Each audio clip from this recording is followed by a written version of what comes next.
the power of the pen.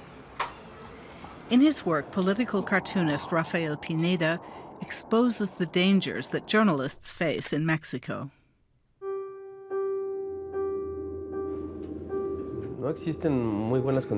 Mexico is not a good place for freedom of expression. We're attacked, tortured, kidnapped, murdered.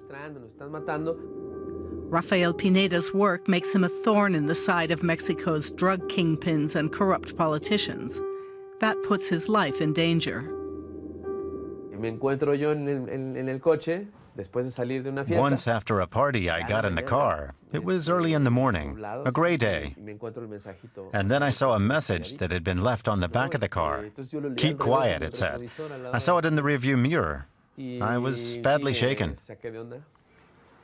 He defied the threat and carried on working. Pineda knows he can't expect any protection from the police or the courts. On the contrary. If a journalist is found murdered, they're made out to be a criminal.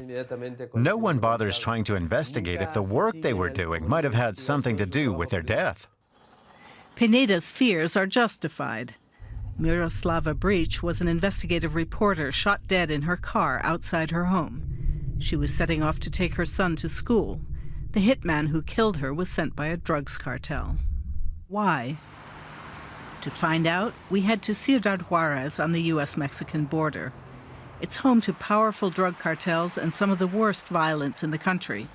Anyone brave enough to report on the situation is living on borrowed time. The newspaper Norte was founded 27 years ago. It's had a turbulent history. Its offices have been torched and robbed. Even shots have been fired here. It was an attack.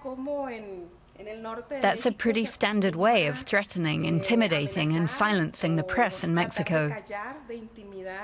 Specifically, investigative reporters who are doing important work.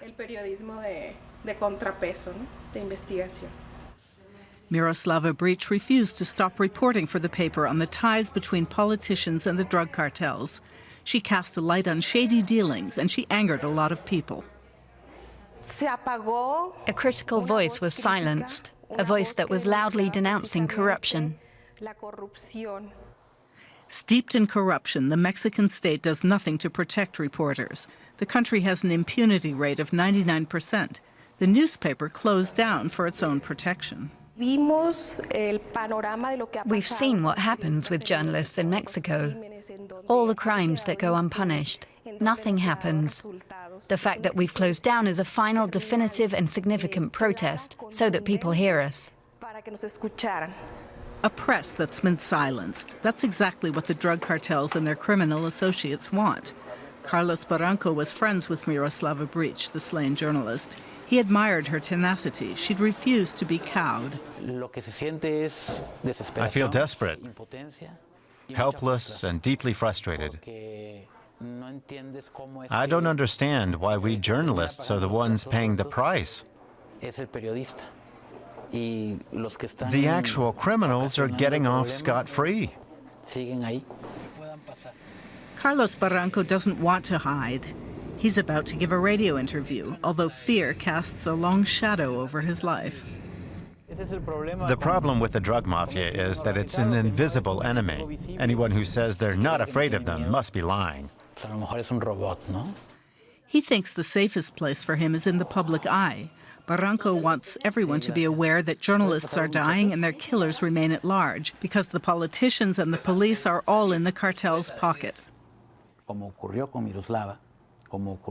happened to Miroslava and the others is only the tip of the iceberg. The root of the problem lies in the ties between the government and organized crime.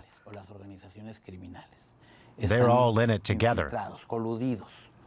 Carlos Barranco knows his work puts him on their blacklist.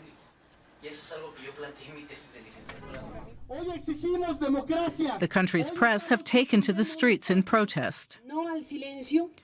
No to silence. No to self-censorship. No to fear, they say.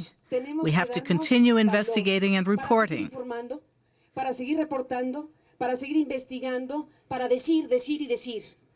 Among the demonstrators is political cartoonist Rafael Pineda. Journalism depends on information, and information is our common property. We would be failing society if we stopped what we do. Then people would have no basis for making informed decisions. That's why he and his colleagues refuse to be silenced. No al silencio! No al silencio!